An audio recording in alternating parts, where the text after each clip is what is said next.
Assalamualaikum warahmatullahi wabarakatuh. Perkenalkan kami dari kelompok 6 Rombel 4A Prodi Kesehatan Masyarakat. Pada kesempatan kali ini kami akan mempresentasikan teori hubungan sosial dalam mata kuliah Komunikasi Kesehatan.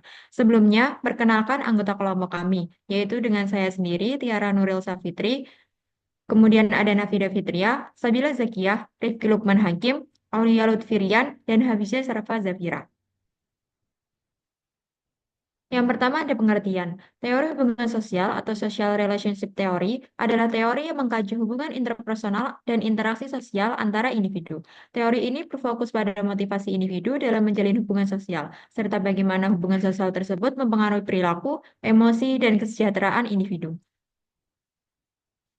Kemudian ada pengertian teori hubungan sosial menurut Melvin Aldenfloor yang menyatakan bahwa dalam menerima pesan-pesan komunikasi yang disampaikan oleh media, seseorang sering lebih banyak memperoleh pesan melalui hubungan kontak dengan orang lain daripada menerima hubungan langsung dengan media massa. Teori ini juga berhubungan dengan teori itu step flow model. Kemudian ada bagian model hubungan sosial. Hubungan-hubungan sosial ini terdiri dari proses sosialisasi, interaksi sosial, dan kontak serta komunikasi sosial. Proses sosialisasi ini terdiri dari belajar, penyesuaian diri, pengalaman mental. Sedangkan interaksi sosial terdiri dari imitasi, identifikasi, sugesti, dan simpati. Interaksi sosial ini juga dibagi menjadi interaksi sosial positif dan interaksi sosial negatif. Kemudian kontak dan komunikasi sosial terdiri dari kontak primer dan kontak sekunder. Selanjutnya ada bentuk hubungan sosial. Yang pertama ada asosiatif. Komunikasi sosial dalam bentuk asosiatif berperan sebagai sarana untuk membangun hubungan antara individu atau kelompok yang telah menerima pesan dari seorang penyampai informasi. Terjadi interaksi yang dapat mempererat hubungan sosial dan menciptakan kerjasama dalam berbagai aspek kehidupan. Contohnya yaitu warga desa mengadakan musyawarah untuk membahas pembangunan jalan. Setelah menerima informasi dari kepala desa, mereka bekerja sama untuk bergotong royong membangun jalan tersebut. Selanjutnya ada akomodasi. Komunikasi sosial dalam bentuk akomodasi adalah proses penyampaian informasi yang disesuaikan dengan kondisi atau situasi yang sedang terjadi pada saat pesan disampaikan kepada penerima. Contohnya, seorang tokoh masyarakat yang menyampaikan pidato dengan nada lembut dan kata-kata yang menyenangkan saat menghadiri upacara pemakaman, menyesuaikan dengan suasana berkabung. Selanjutnya ada bentuk asimilasi. Komunikasi sosial dalam bentuk asimilasi menitikberatkan pada hasil dari suatu interaksi yang telah terjadi atau selesai dilakukan. Contohnya, pasangan dari suku yang berbeda saling berinteraksi dan memahami budaya masing-masing, sehingga dalam pernikahan mereka mengadopsi unsur budaya dari kedua belah pihak, seperti dalam adat pernikahan atau gaya hidup sehari-hari. Selanjutnya ada bentuk disosiatif, bentuk komunikasi sosial yang bertujuan untuk menjalin kerjasama antar individu maupun kelompok lain. Lebih menjurus kepada bentuk komunikasi sosial yang terjadi dan sesuai dengan adat atau norma juga aturan yang terjadi dalam masyarakat tersebut. Contohnya, dalam sebuah pemilihan umum, calon pemimpin daerah beradu gagasan dalam debat resmi. Meskipun mereka memiliki pandangan yang berbeda dan berusaha memenangkan dukungan publik, perdebatan tetap berlangsung dalam aturan yang telah ditetapkan oleh penyelenggara. Selanjutnya ada interaksi sosial. Interaksi sosial yaitu suatu fondasi dari hubungan yang berupa tindakan yang berdasarkan norma dan nilai sosial yang berlaku dan diterapkan di dalam masyarakat. Dengan adanya nilai dan norma yang berlaku, interaksi sosial itu sendiri dapat berlangsung dengan baik jika aturan-aturan dan nilai-nilai yang ada dapat dilakukan dengan baik. Selanjutnya sifat kontak sosial. Sifat kontak sosial dapat bersifat positif atau negatif. Jika bersifat positif, yaitu mengarah pada suatu kerjasama, namun jika bersifat negatif, mengarah pada suatu pertentangan atau konflik. Yang kedua, kontak sosial dapat bersifat primer atau sekunder. Kontak sosial primer terjadi apabila para peserta interaksi bertatap muka secara langsung, dan kontak sekunder dapat dilakukan secara langsung dan tidak langsung.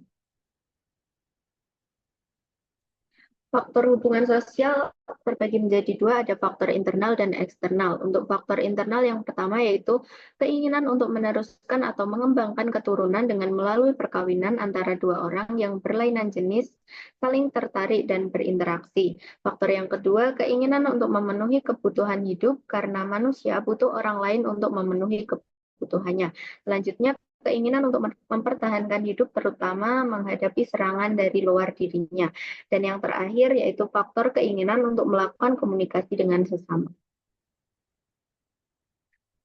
Untuk faktor eksternalnya yang pertama yaitu ada sugesti. Sugesti adalah rangsangan, pengaruh, stimulus yang diberikan individu kepada individu lain, sehingga orang yang diberi sugesti melaksanakan tanpa berpikir kritis dan rasional. Tindakan positif sugesti ini dapat membantu meringankan beban masalah yang diderita.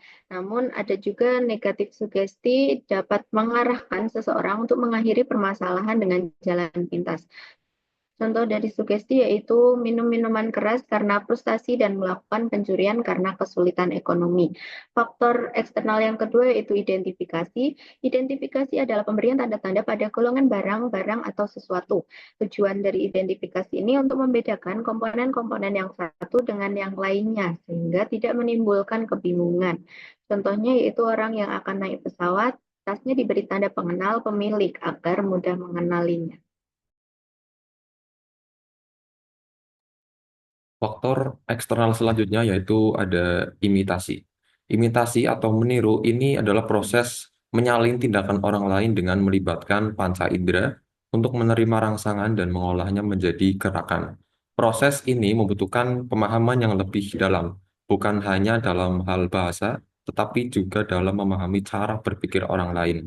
Nah, pada saat ini imitasi dipelajari dari berbagai bidang ilmu, seperti psikologi, neurologi, kecerdasan buatan, studi tentang hewan, antropologi, ekonomi, sosiologi, dan filsafat.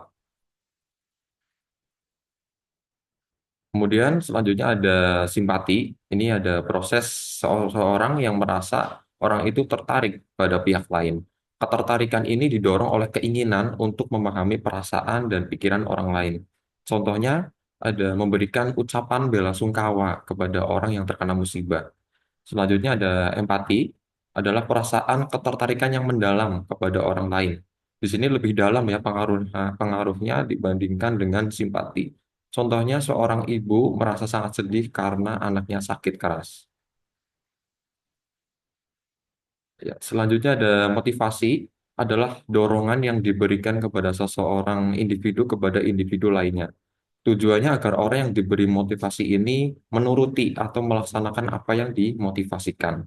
Contohnya, seorang anak yang rajin berlatih sepak bola karena cita-citanya ingin menjadi atlet nasional sepak bola.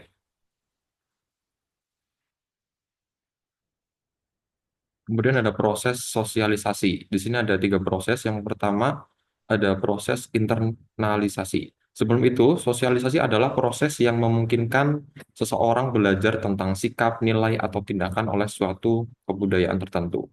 Nah, tadi sudah saya jelaskan bahwa ada proses internalisasi, yaitu proses yang seumur hidup dialami manusia, membentuk kepribadian melalui perasaan, nafsu, dan emosi yang diperlukan sepanjang hidupnya.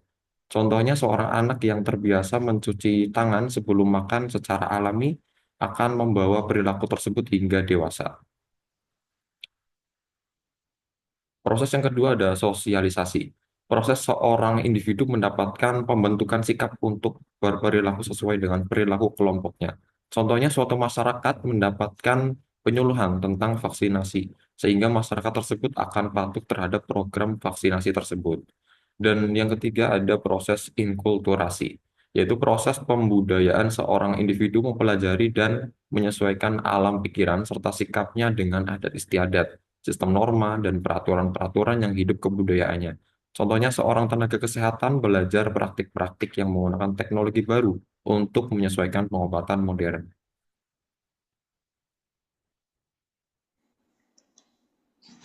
Selanjutnya yaitu ada bagian lain mengenai model hubungan sosial. Yang pertama yaitu informasi berasal dari pesan media massa, yang kemudian diterima oleh opinion leader, yang kemudian menyebarkan informasi melalui interpersonal channel. Setelah itu, informasi tersebut akan tersampaikan oleh individu.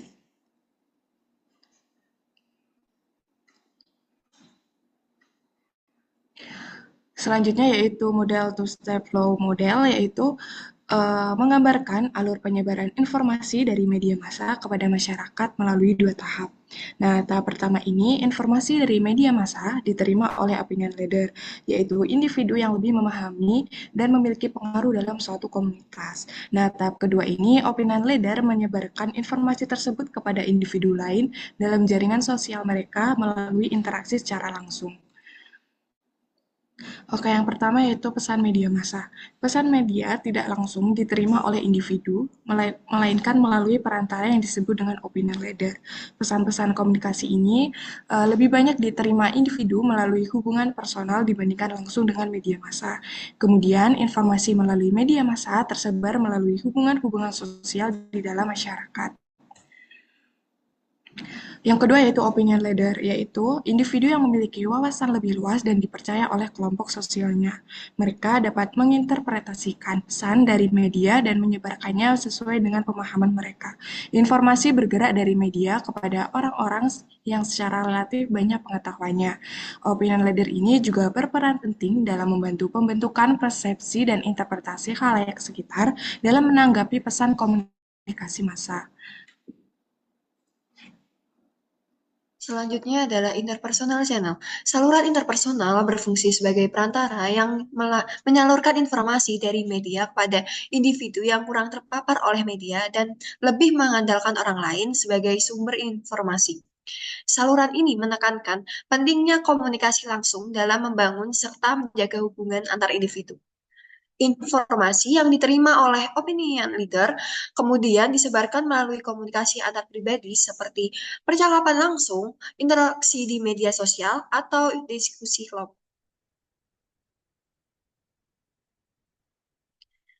Selanjutnya ada individu. Individu dalam masyarakat menerima informasi yang sudah ditafsirkan oleh opinion leader. Mereka menerima, memahami, dan mungkin terpengaruh oleh informasi tersebut dalam membentuk opini, sikap, atau keputusan mereka terhadap suatu isu. Mereka cenderung lebih percaya pada informasi yang diterima dari orang yang mereka anggap kredibel. Hal ini menunjukkan bahwa komunikasi hubungan sosial berhasil.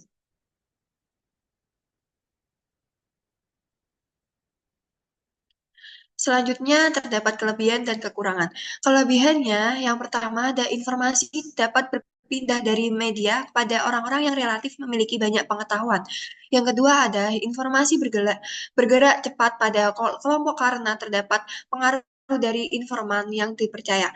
Dan yang ketiga ada individu dapat menafsirkan suatu informasi yang diterima. Selanjutnya ada kekurangannya. Yang pertama, hanya percaya menerima informasi dan pesan dari orang yang dipercaya dan tertekan. Dan yang kedua, adanya persaingan antar masyarakat yang menimbulkan kesenjangan komunikasi. Terakhir ada kesimpulan. Teori hubungan sosial mengungkapkan bahwa perubahan perilaku dapat berubah melalui komunikasi massa yang dilanjutkan dari orang ke orang yang diinterpretasikan sehingga dapat memengaruhi masyarakat. Teori ini berfokus pada komunikasi massa serta dalam menyalurkan informasi lebih kepada komunikasi interpersonal. Sekian presentasi dari kelompok kami mengenai teori hubungan sosial. Kurang lebihnya mohon maaf. Terima kasih. Wassalamualaikum warahmatullahi wabarakatuh.